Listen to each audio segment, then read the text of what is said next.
After 22 years of unsuccessful efforts to end the regime of President Yahya Jammeh, the Gambia's opposition parties in October 2016 rallied behind a single candidate for the first time, hoping to finally oust the longtime president. What became popularly known as the Coalition 2016 was the result of the demand of young people who were getting fed up with the division in the opposition. The young people were frustrated. That is, a lot of youths went through the back way, some lost their friends, some did not even have hope that they can make it in this clandestine situation of the Gambia. Then, what happened was, young people were very frustrated. A lot of people lost their brothers, their sisters, so they think that if the system continues, then a lot of people will lose their life. At the opposition convention, Adama Barrow of the main opposition United Democratic Party (UDP) emerged as the winner. Key among those credited for making the coalition possible is Fatoumata Tambajang. I think it was a matter of my relationship with them. Every one of the political leaders I had excellent relationship with. A lot of respect, mutual respect. And most of them see me either as a sister or saw me as a mother. And they realize that I have no agenda, no hidden agenda. That my agenda was the Gambia, and that I genuinely was sincere in engaging them to become one. All these efforts paid off.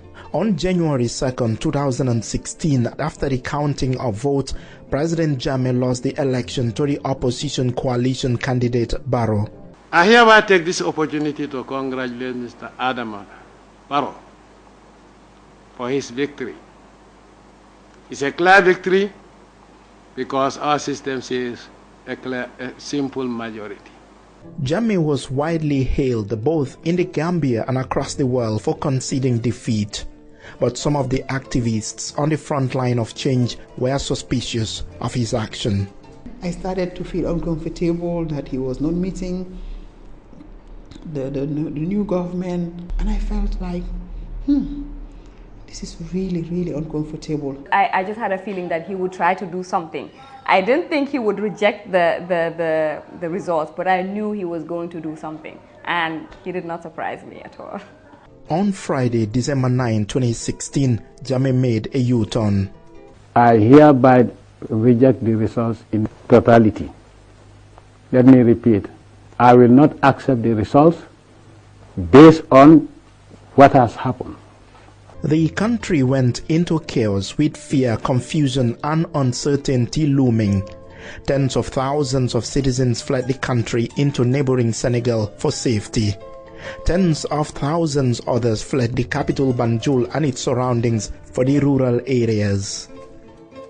But in the midst of ensuing fear and anxiety, many young social activists braved the threats and dangers and stayed in the country to make sure that the collective will of the electorate is respected.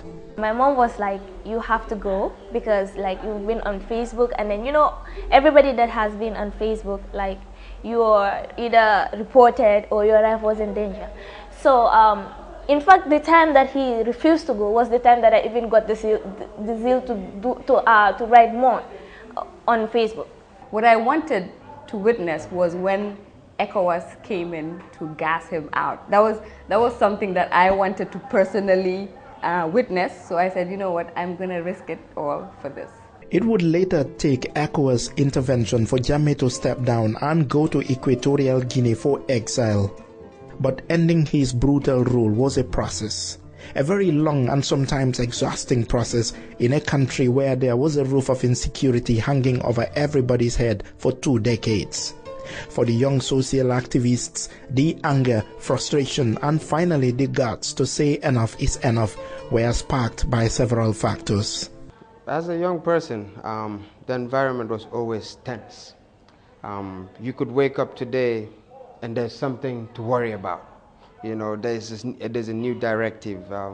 you're in business and there are certain things that are just going against you. When Solo Sandeng and the like came out and then were asking for reforms, electoral reforms, and that led to his death. From then on, I think it was an awakening, a rude awakening for every young Gambian. Either you've voiced it out or not, but this was the time that you actually knew that this was it. One thing I was more concerned about was freedom of speech, because I realized you go to workplaces. I move around meeting different people from different walks of life. You talk to people, everything you want to tell them, they'll be like, they were peeping through their windows, trying to see if there is no other third person listening to your conversation. Nobody was free. As Jammeh's reign of terror eclipsed into history, paving the way for the Adama Barrow-led government, the young men and women on the front line of change have a long list of demands and priorities. We expect them to do the right thing. And one of the things that I expect them to do, or I want them to do, is to have a general overhaul of the Constitution. Because when we talk about systems are driven by things. And the Constitution, Jammeh made it in a way that it suited only him. I would see it as an unfinished work, just stopping at Jammeh going and then just relaxing. We have to keep this government, like, we have to keep it accountable so that there would be no such thing like Jammeh again. Our hope was Jammeh to go. And now we're not hoping, we want things done.